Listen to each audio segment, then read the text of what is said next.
విజయవాడ వాంబే కాలనీలో దారుణం జరిగింది. కట్టుకున్న భార్యపై అనుమానంతో భర్త దారుణంగా హతమార్చి ఇంటి ప్రాంగణంలోనే పాతిపెట్టిన ఘటన ఆలస్యంగా వెలుగులోకి వచ్చింది. ఈ ఘటన స్థానికంగా కలకలం సృష్టించింది.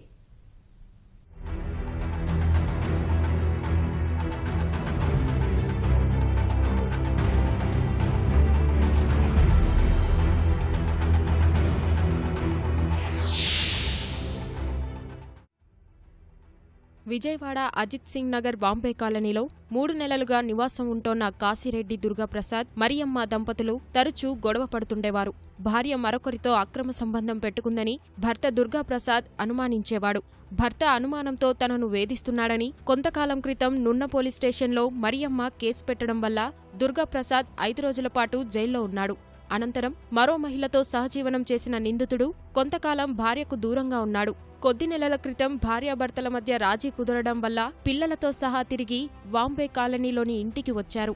నెల రోజుల కిందట ఓ రాత్రి భార్య మరియమ్మను మరోసారి అక్రమ సంబంధం విషయమై అనుమానించడంతో ఇరువురి మధ్య ఘర్షణ జరిగింది.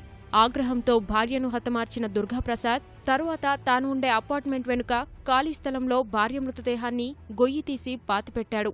డ్రైనేజీ పనుల కోసం గొయ్యి తీసినట్లు చుట్టుపక్కల వారిని నమ్మించి దానిపై ప్లాస్టరింగ్ చేయించాడు. తర్వాత తన భార్య కనిపించడం లేదని అందరికీ చెప్పి నమ్మించాడు. నెల రోజులు గడిచినా తమ కుమార్తె జాడ తెలియకపోవడం వల్ల మరియమ్మ తల్లిదండ్రులు సింగ్ నగర్ పోలీస్ స్టేషన్లో ఫిర్యాదు చేశారు. దుర్గాప్రసాద్ను పోలీసులు అదుపులోకి తీసుకుని ప్రశ్నించడం వల్ల నేరం ఒప్పుకున్నాడు.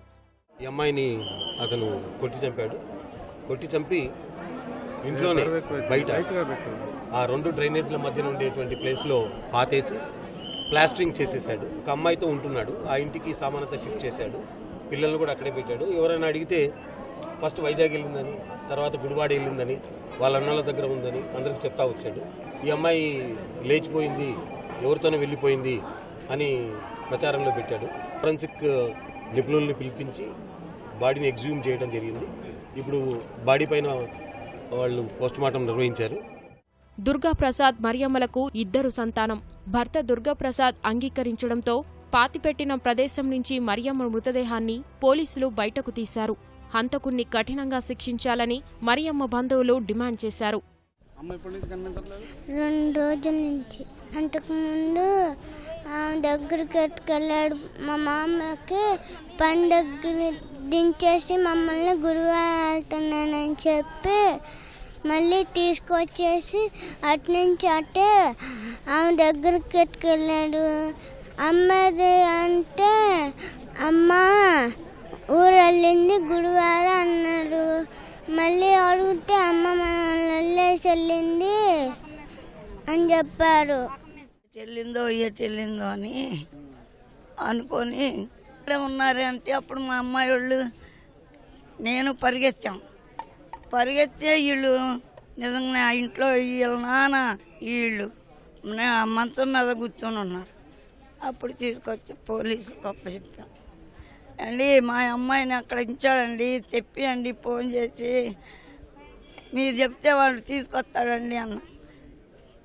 తీసుకొస్తామమ్మా, నువ్వు తొందరపడబాకు, తీసుకొస్తాము, గుడివాడ నుంచో వైజాగ్ నుంచో తేవాలి కదా, వాడు ఎక్కడ పెట్టాడా అని మేము తీసుకొస్తాంలే అన్నారు. మేము వెళ్ళి అడిగినందుకు మీకు సంబంధం లేదన్నాడు. సరేలే 3 పిల్లలు కొట్టుకుంటారు కదా అని వదిలేసాం. అక్కడ ఉన్న కాడి నుంచి వాళ్ళు పద్దాక అంటున్నారు, అక్కడ వద్దు మనం వెళ్ళిపోదాం అని చెప్పి తీసుకొచ్చి ఇక్కడ అద్దెకి పెట్టాడు. అద్దెకి పెట్టి 1 నెల రోజులు బాగానే ఉన్నారు. 2వ నెల కాడి నుంచి మేము గుడివాడ వెళ్ళిపోతున్నాము, పిల్లల్ని తీసుకొని అని చెప్పి అన్నారు. గుడివాడ వెళ్ళారు కదా అనుకున్నాం, కానీ మా చెల్లిని ఇలా చేశాడన్న విషయం మాకు ఇప్పటి వరకు తెలీదు. తల్లి హత్యకు గురికావడం, తండ్రి జైలు పాలు కావడంతో పిల్లల పరిస్థితి అందరినీ కంటతడి పెట్టించింది.